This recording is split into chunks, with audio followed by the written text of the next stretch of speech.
الحمد لله رب العالمين، والصلاة والسلام على نبينا محمد وعلى آله وصحبه أجمعين ومن تبعهم بإحسان إلى يوم الدين. أما بعد، نبی کریم صلی اللہ علیہ وسلم کی بناوٹ، آپ صلی اللہ علیہ وسلم کی خلقت،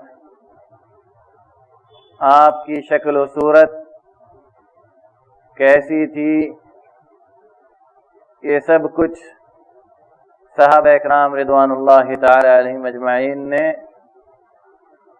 بیان کر دیا ہے، جسے محدثین نے مختلف حدیثوں کے اندر، مختلف کتابوں کے اندر، مختلف تصنیف کے اندر جمع کر دیا ہے۔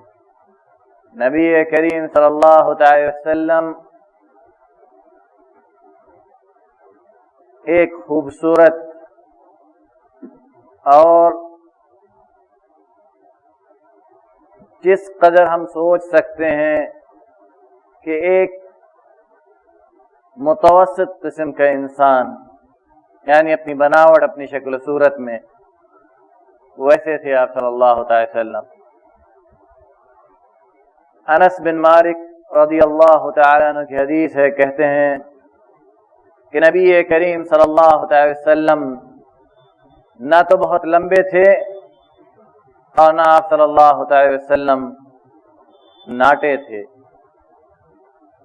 یعنی متوسط قد و قامت کے تھے، نہ بہت لمبے کہ لمبا کہا جائے، نہ بہت ناٹے کہ ناٹا کہا جائے، بیچ کا قد و قامت تھا آپ صلی اللہ علیہ وسلم کا۔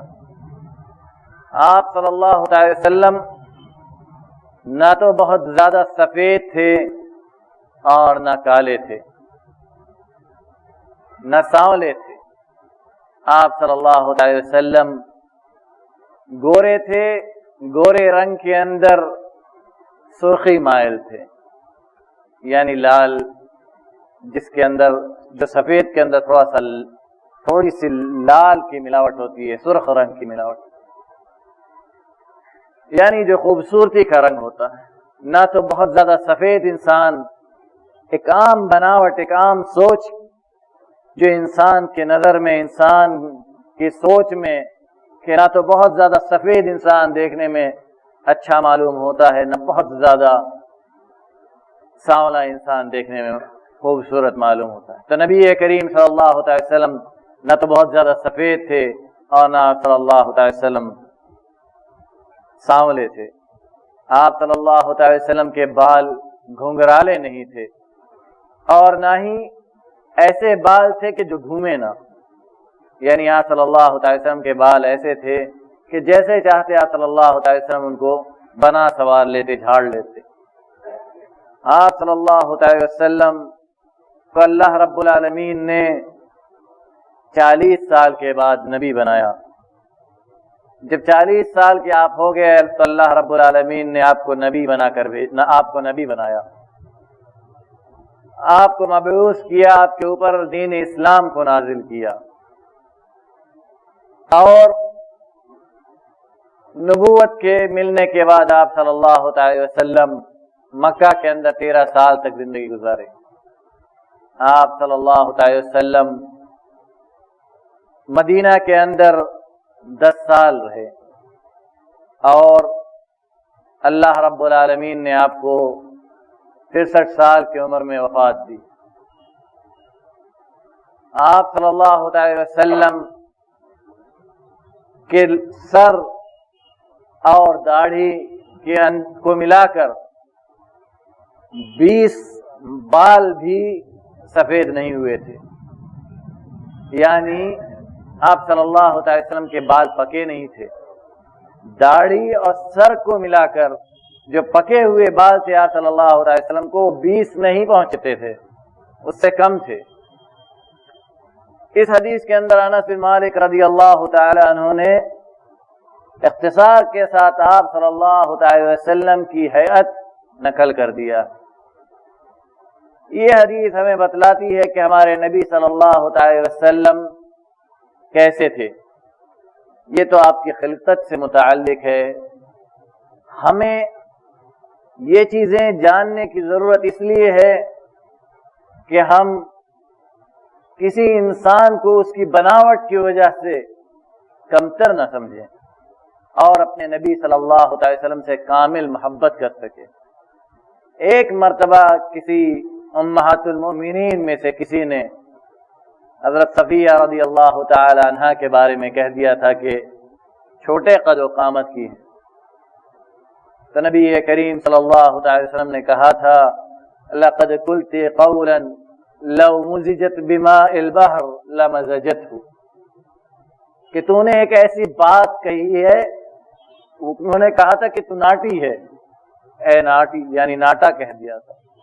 تو نبی کریم صلی اللہ علیہ وسلم نے فرمایا کہ تو نے ایسی بات کہی ہے کہ اگر اس بات کو سمندر کے پانی میں ملا دیا جائے تو سمندر کا پانی گندا ہو جائے گا. لقد قلت قولا لو مزجت بماء البحر لمزجته، اگر سمندر کے پانی سے اس بات کو ملا دیا جائے تو سمندر کا پانی گندا ہو جائے. انسان کو بنانے والا کون ہے؟ انسان کو بنانے والا اللہ رب العالمین ہے.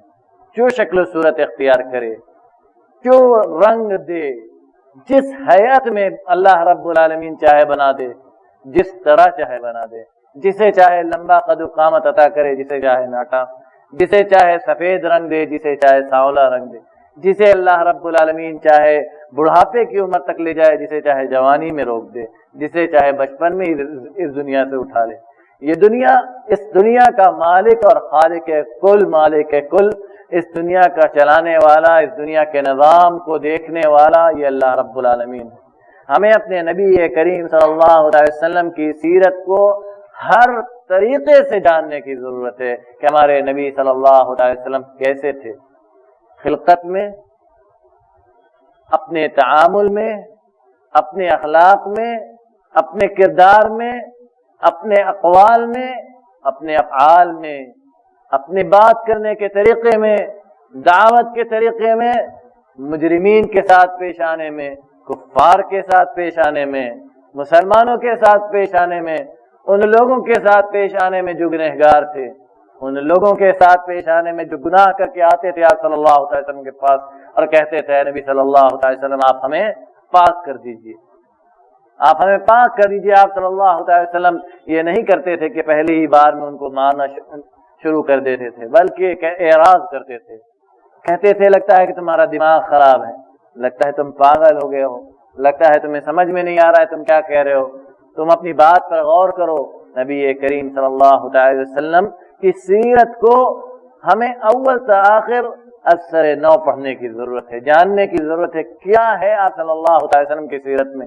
کیوں اللہ رب العالمین نے محمد صلی اللہ علیہ وسلم کو اس دنیا کے بیچ سے چنا، آخری نبی اور سب سے افضل، دنیا کا سب سے افضل انسان بنانے کے لیے. کیوں اللہ رب العالمین نے اس انسانیت کے اندر، اس نبی محمد صلی اللہ علیہ وسلم کے اندر کون سی ایسی چیزیں ڈال دی تھی کہ اللہ رب العالمین کے سب سے برگزیدہ بندے بن گئے. اور ہمیں کوشش یہ کرنی چاہیے کہ ہم آپ صلی اللہ علیہ وسلم کی سیرت کو، آپ صلی اللہ علیہ وسلم کی حیات کو، آپ صلی اللہ علیہ وسلم کی شکل و صورت کو جس قدر زیادہ ہو سکے پڑھیں تاکہ اپنے آپ کو اس سے قریب لے جائیں.